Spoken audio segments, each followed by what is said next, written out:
Okay, hi everyone. I couldn't actually have asked for a better transition, so where's the previous speaker? Thank you very much, because we will zoom in a lot right now. Like we talked about big landscapes of transformation and lots of applications in companies, and you talked about 20% of people creating stuff that's maybe not as valuable. So you would help the companies finding the people like me, right? So you said that. We will zoom in on software development and software development due diligence. I think there's something in there for everyone, including people who are not into software development directly or in contact with it. I hope it won't be boring for those. If it is, you stuck with me for 30 minutes. Have fun. Who am I? Why should you listen to me? I'm Leon. I used to be a developer myself. I wouldn't call myself that anymore nowadays because I think you actually need to be writing code to say that.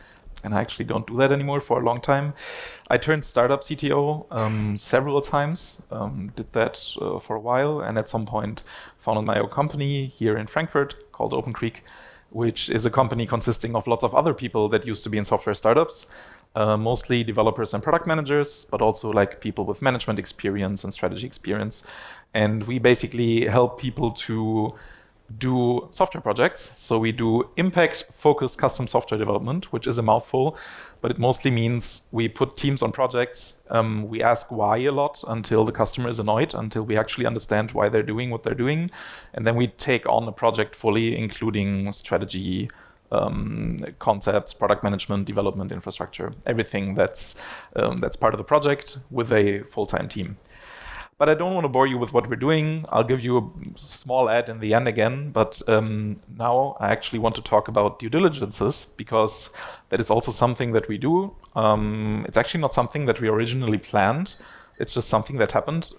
People who knew us, who have worked with us, started approaching us over the years and asking us, hey, can you please look at this company? Can you look at this piece of software? Can you look at this whole software sector of that company? And there's different reasons for that. Sometimes it's investors who think about investing to make it grow in a startup. Sometimes it's people who think about some transaction, right? Buying a company. And sometimes it's really people just asking, can you please take a deep dive, give me a report, and then maybe we need some consulting. And after doing that a lot, I obviously have like a repertoire of things I'm looking at. And I want to share that with you today. I basically want to show you lots of questions that I ask people in that process, especially the non-obvious ones, because there's lots of obvious ones that you probably know, and you don't need me for that. Like, yeah, people look at code quality and what does the software do and the features and the market, and you know all of that. You don't need me for that. I'll talk to you about all of the maybe non-obvious stuff, and especially the organizational stuff around it regarding like process management, strategy integration, and things like that. And I think that is, even if you're not that close to the software development part in your company, a lot of those things will apply to most digital projects that your company puts a lot of money into. And that includes lots of other kinds of projects, right? The way this usually works is people approach me and ask, hey, can you please look at this? And then I ask why a lot until I understand why. And in the end, they want some gap analysis. Usually they have some goal that they want to achieve with this.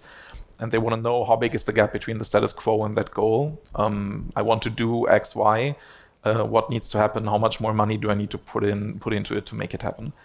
And usually they want a number. And the way I arrive at those conclusions, which is why I'm showing you the questionnaire, is by talking to the teams a lot that work on that piece of software or on the pieces of software, depending on the case, and just asking lots of questions, probing, poking, annoying them, finding out where inconsistencies lie and where people have a consistent idea of how to work and where they don't. And that is a journey I will take you on now. Imagine if I say the word project, I will say the word project or software a lot here, and I will say the word team a lot. By team, I just mean the body of people working on the thing, and by project, I mean the thing, and that can be a whole body of software being developed, can also be only one application. There's 6 sections, which are totally arbitrary. I just like putting things in sections. And the first one is called strategy. We generally, in our own projects, focus a lot on the question of why are we doing this? Is everyone aware why money is spent into this? And that's also the first questions that I ask teams is, what is the impact of this project? Why does it exist? Why is your company pouring, I don't know, 3 million into it over the last years? And I asked that all of the stakeholders and see if it's consistent with each other. I think in like 4 talks ago, I think it was Dr. Alex, last name, Dr. Alex. Dr. Alex talked about the why and the question of what is the value, I think is what you said. Use the word value if you want here, it's fine. Why are we doing this? And this is super important because software projects have the tendency to fuzz out. Because as soon as something is running and you have a team that can do stuff, people get really creative about things you could do that would feel really good to do. Doesn't mean that they are what your strategy needs, right? They might still, on a low level, on a granular level, be super useful. But in the end, when someone asks about the OKRs or like the company strategy the next quarter, you realize you haven't made any progress on the actual impact. So this is really important, and alignment on this is really important. The next question is, if we are aligned on impact, how is that measured? And measured doesn't necessarily mean quantitative data. I'm happy if it's quantitative data. It cannot always be, and that is okay. But basically, there should be a consistent answer to how do we determine if this is running well or not. That's also usually what we do at the beginning of projects. Before I ever sign a contract for a project, I make sure that I know how will the other person determine if this is a success in a year or in 2 years. And teams working on software should be aware of that all the time, and that includes everyone in the team. Because if they're not, it doesn't only create unhappiness, of course, because if people are not consistent about their expectations, and it's very hard to satisfy. But this also tends to fuzz out. People at the beginning have a very clear strategic vision, and then really quickly it gets to the point where they just want to kind of feel that progress is being made. But that is not a good way to know if things are successful. Second question connected to that is, if we know how we measure, when was the last time that we actually made some tangible progress regarding the thing that we're measuring or regarding our idea of success or impact? Sometimes it would surprise you how long ago that is, even though we all agree that we should be super iterative in what we do. We are often not. Third question, I think that's the easy one. Everyone who has a business mindset can get behind that.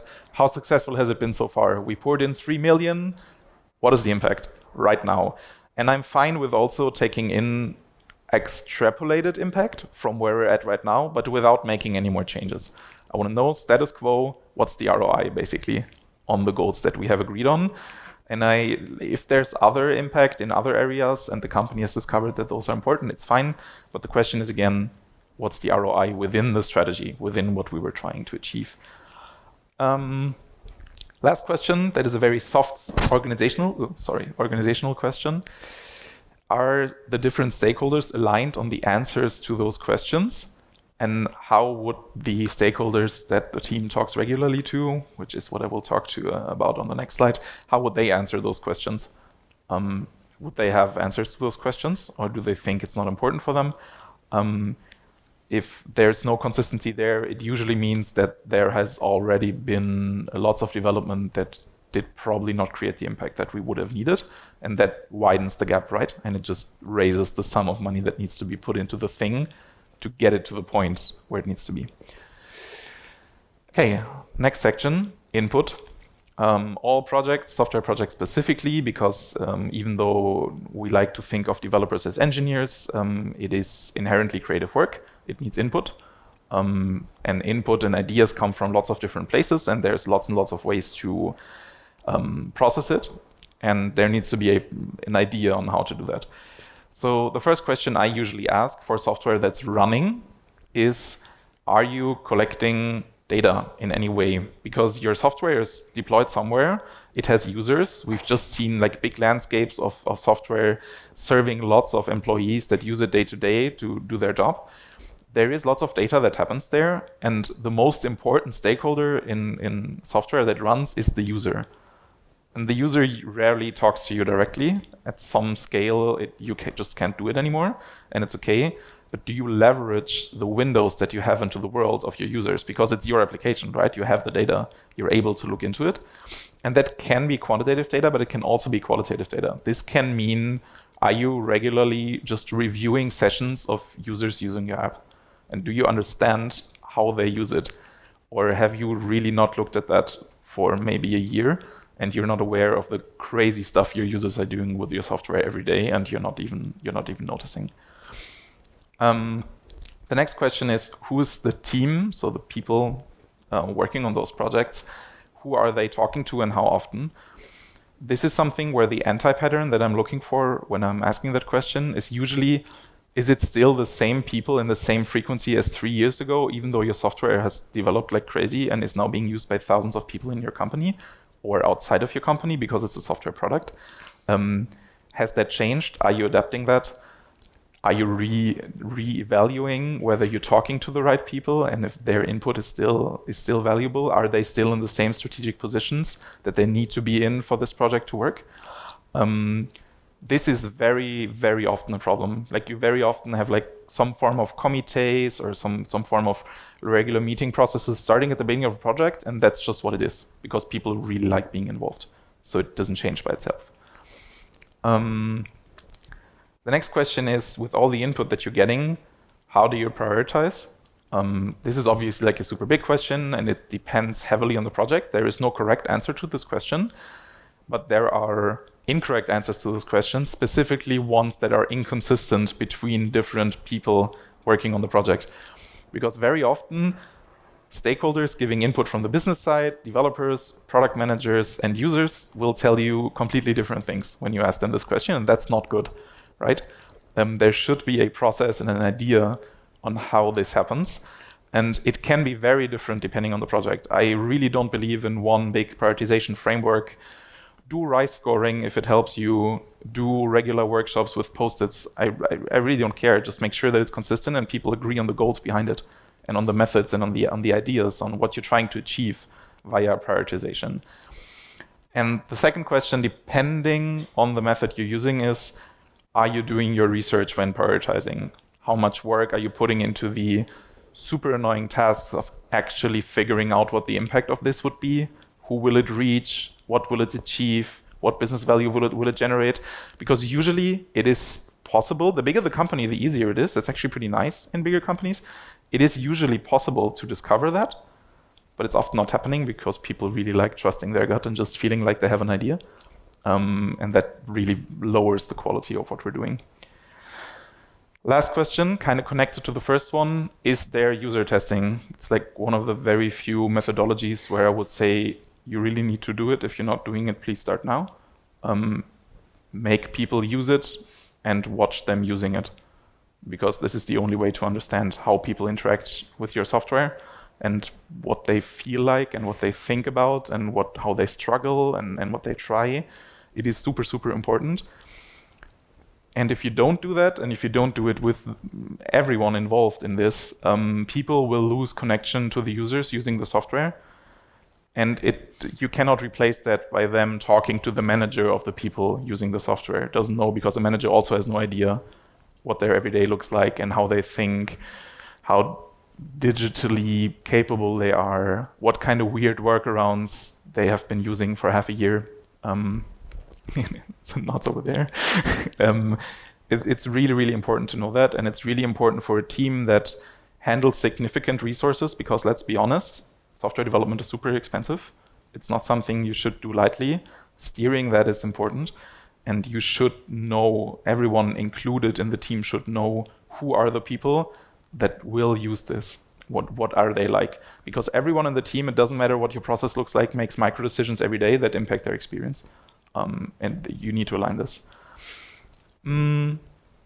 Next section, it's my favorite section actually. It's about the backlog, because every project has a backlog, doesn't matter if it's software or not. We call the backlog the giant list of things that still need to be done and that we prioritize and that we put tickets into. In other project management software, it might be to-do items or tasks. Some people call them user stories, depending on their software development method. Doesn't matter that much. It's always the same problems and it's always the same questions, actually.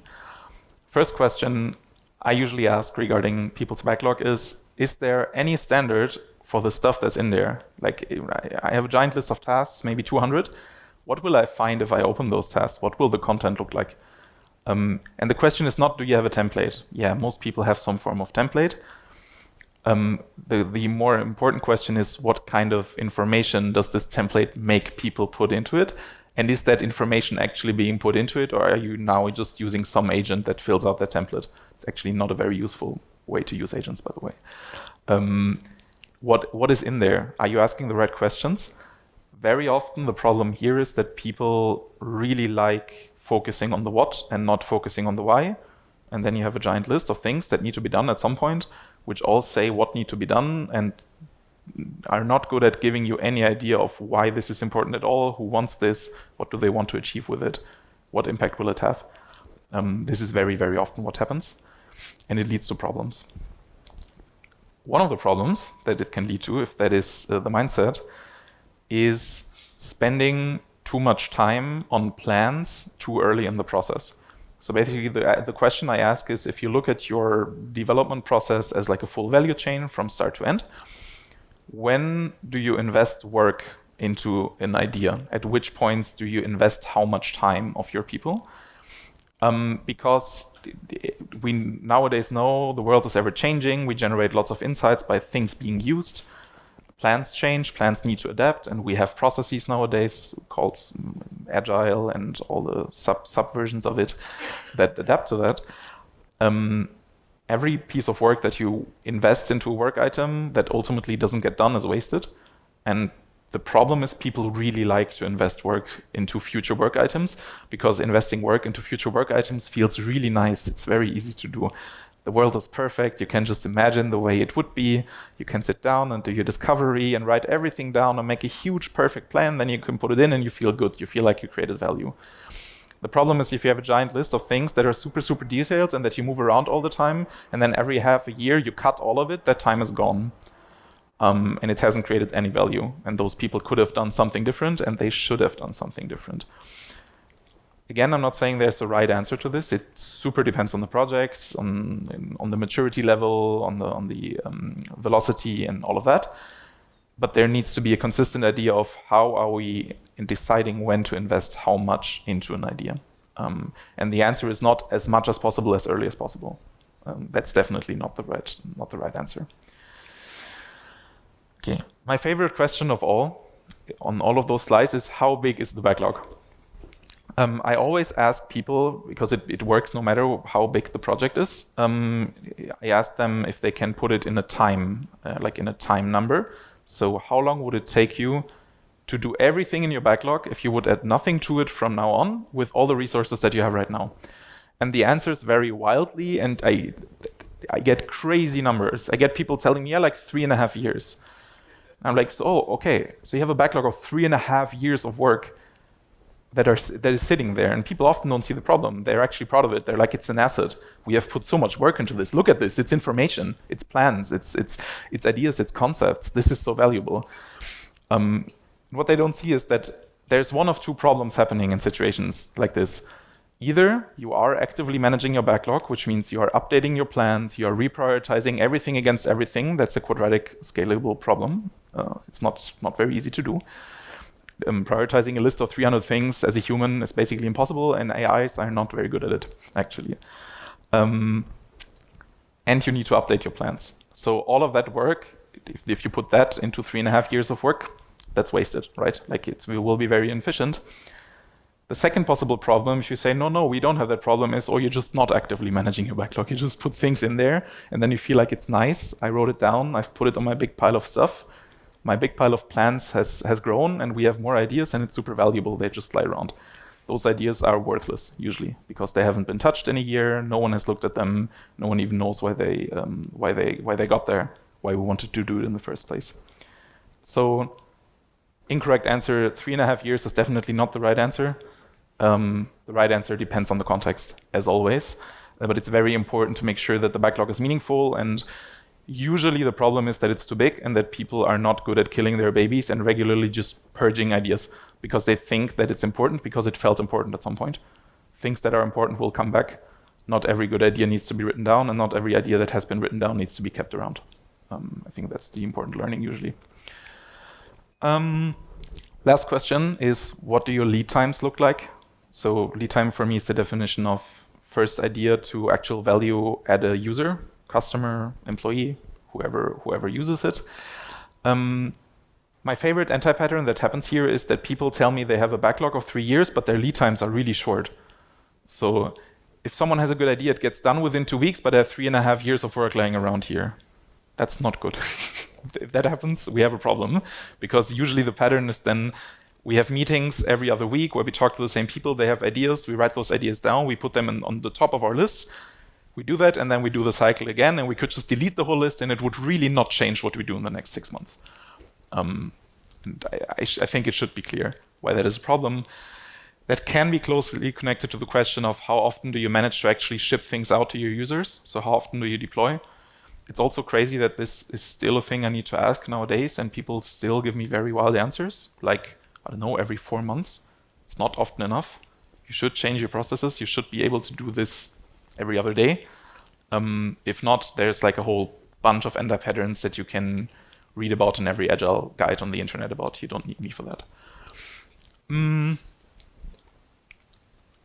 Last question. What are your rituals regarding your backlog? Are you purging it regularly? Does the team know what's coming up in the future?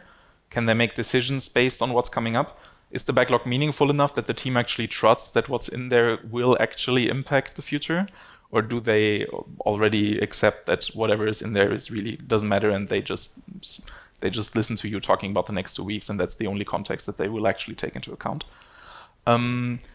And that's the last question that's in there. It's not really backlog related, but it's important. The only ritual that I really ask people if they have it specifically, and if they don't, I flag it, is do you do retros? Like, are you having regular meetings where you ask yourself if the way that you work is still the right way you work? And it's the only ritual that I think you should always have. I don't care about the rest, but if you don't regularly look at your processes, that's not good. If they haven't changed for 3 years, if people tell me, oh yeah, we have set up the system 3 years ago of how we do our stuff, and that's how we do things, and it hasn't changed in the last 3 years, it's never correct. It never is. You cannot be that smart. It's just not how it works. Okay, second to last topic, I think, almost, is technical debt. This is a very important concept for me, because that is something that when people approach us and say, hey, can you look at this piece of software at this company, that's something that they're always eager for. They're like, tell me about the bodies in there, the problems. And I want to emphasize technical debt is not a problem in itself. It's a tool, and it's super important. Like if I start a DD and I start interviewing people and I mention this word and they say, no, we don't have any, this is not good. It's the wrong answer, because this means you haven't used the tool of credit to accelerate where you need to go. You should, right? It's a tool. It's not a problem. But the question is, are you actively managing it? Is there rituals around it? Do you have a list? Do you know what things at some point you will need to pay off? How big is that? How many years of work is it? And why? And what would be the impact of paying it off? Is there a process to decide when to take on technical debt and when to pay it off? Because you have to realize whoever in your company makes those decisions, they are making significant financial decisions there. They have expensive resources that they're controlling, and they're deciding to speed them up or slow them down at will. This has a lot of impact, and there should be some thought behind that that's connected to the strategy and to where we want to go with this piece of software.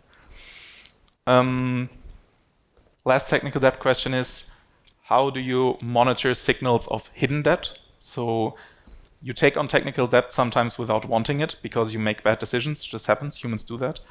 Projects also change. Environments change. So some things might not work anymore, and that's okay. But are you looking at that? Are you monitoring how fast your team is, how fast your software is, how happy your customers are? And do you take that as signals regarding the things that you should be doing maybe, and that you're not monitoring right now, and that are not feature-based but like project-based? I will skip the next section because I'm worse in time than I thought. So I'll go to the last slide because I cannot have a talk at this conference without mentioning AI. I think it's impossible. So we need to talk about agent readiness. And I'm talking specifically about coding agents here. So coding agents are here. They're really good. They don't replace developers, but they make them a whole lot more productive. And you should be using that. Like the meta question that I'm asking here is, are you using that? Are you aware? And do you have a plan? That's basically what's happening. And the way I go through that is, are there methods right now and a culture, which is just a nicer way of asking, are you using it? No is not the right answer. You should have a plan on how to get there. The second question is, and that's something people overlook a lot, how consistent and how standardized is the technology that's being used and the structure of the project? Because agents are statistical machines. They work via their distribution. They're really good at doing things that they have seen a lot, and they're really not good at using your super specific technology that has like 20 people on the internet using it, and your architecture that your people came up with over the year, and that has no merit and no consistency in it. Agents will not deliver in that structure, and this is very important because it will lower your productivity in the long run. Third question is, how well does it work right now? Like, how much of the productivity gain are you leveraging in the current setup compared to before agents were good? They are good now. What's the status quo? And no matter what the status quo is, like, are you actively investing in making trade-offs for that? And the trade-offs part is the important one. It's not only, oh yeah, we need to work on it. Let's somehow make sure this happens more, get a coach in, whatever. Are you making trade-offs in the application itself, in the way you structure it, in the way you choose technologies, in the way you take on and pay off technical debt to leverage that productivity gain? If not, you should, because it will be a problem in 1.5 years. If I ever come to one of your companies and ask all of those questions and you give me nice answers, I'll give a thumb up in my report. I love giving people thumbs ups in my reports. But if you feel like you don't have good answers to those questions sometimes, feel free to hit us up or hit me up. I have a booth outside. I'll also be at table number whatever. We will know in a second. And if you ever have a project that you want to start, a new software project or an existing one that really needs people to make sure that it works, we do that. We take on projects with full teams. We take full ownership of the project. We cover everything. We actually, the way we work means we are the ones having the questions to all those answers within your company when we work on a project. We really make it our baby. That's the only way we do projects. We don't do them any other way. We take over product management. We do infrastructure. We do testing. We get really, really deep into everything. And if that's something that's interesting to you, hit me up as well. Otherwise, really looking forward to see you on my roundtable. Tell me your answers to those questions. Tell me why I'm wrong, please. I love doing that. And thanks for your time and attention.